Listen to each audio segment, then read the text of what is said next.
Hyderabad GHMC పరిధి ఇవాళ 300-400 డివిజన్లకు విస్తరించింది.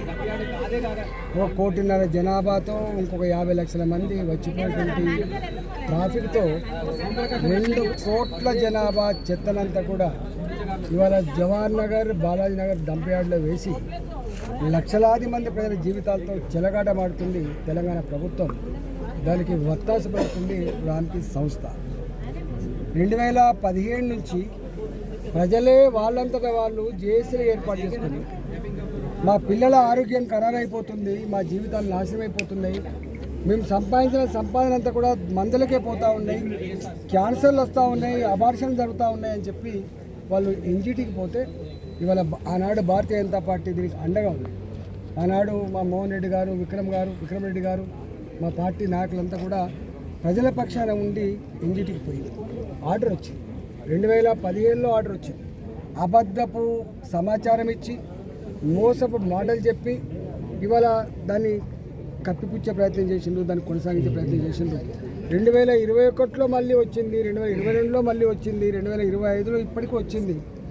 ఇవాళకి కూడా తప్పుడు సమాచారం ఇచ్చి కోర్టును తప్పుదో పట్టించి దీన్ని నడిపే ప్రయత్నం చేస్తుంది తప్ప దీన్ని విస్తరించే ప్రయత్నం చేయట్లేదు. నేను స్వయంగా ఇక్కడ ఎంపీగా ఈ ప్రభుత్వానికి రాసిన నేను గింత చెత్తని ఒకే దగ్గర హ్యాండ్లింగ్ చేయడం అనేటువంటిది ఏ దేశం చేయదు. ఇది మంచి సాంప్రదాయం కాదు. గత టెక్నాలజీ కూడా ఇది లేదు. దీనికి స్ప్రెడ్ చేయమని చెప్పినాం. లేదా ఇవాళ ప్రజల ప్రాణాలతో చెలగాటమాడిది బంద్ చేసి ఎన్ని వేల కోట్ల రూపాయలు ఖర్చు అయినా కూడా దీన్ని ఒక జీరో పొల్యూషన్తో, నీళ్లు పొల్యూషన్ లేకుండా, వాయు పొల్యూషన్ లేకుండా, ప్రజలకు అనారోగ్యం కలగకుండా ఉండే పద్ధతిని అడాప్ట్ చేసుకోమని చెప్పారు. కానీ ఎక్కడ కూడా ఇవాళ 100 కోట్ల రూపాయలు ఖర్చు పెడుతున్నప్పుడు లెక్కలు వచ్చినాయి తప్ప ఇవాళ భూగర్భ జలాలన్నీ కూడా నాశనం అయిపోయినాయి. ఉన్న గొలుసుకాటి చెరువులలో పక్షులు నీళ్ళు తాగని పరిస్థితి వచ్చింది, చేపలు బతకని పరిస్థితి వచ్చింది. ఇవాళ మనుషులకైతే స్నానం చేయడానికి ఆ నీళ్లు వాడితే బొబ్బలు వచ్చే పరిస్థితి ఉన్నది. ఇవాళ 30 కిలోమీటర్ల రేడియస్లో ఇలా బాలాజీ నగర్కి 30 కిలోమీటర్ రేడియస్లో కంపవాసన రాత్రిపూట వదిలిపెడితే కంపవాసన వస్తూ ఉంది. కాబట్టి దీన్ని ఎత్తేయమని చెప్పి ఏ లోకల్ పీపుల్ అయితే డిమాండ్ చేస్తుందో దానికి భారతీయ జనతా పార్టీగా ఇవాళ ఇక్కడి స్థానిక ఎంపీగా నేను డిమాండ్ చేస్తూ ఉన్నా.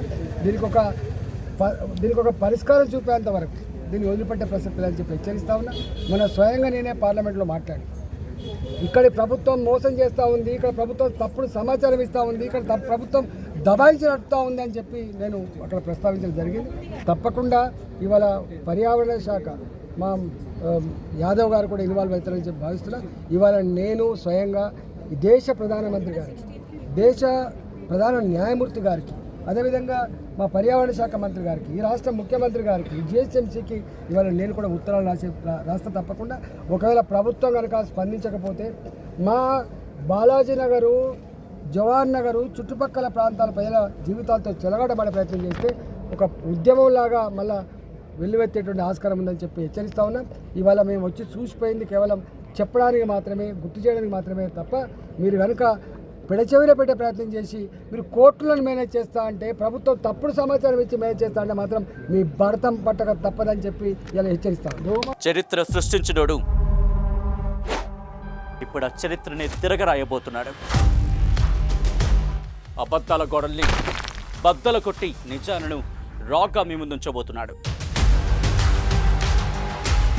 నిజమైన వార్తల కోసం వెంటనే డౌన్లోడ్ చేసుకోండి రా యాప్ని.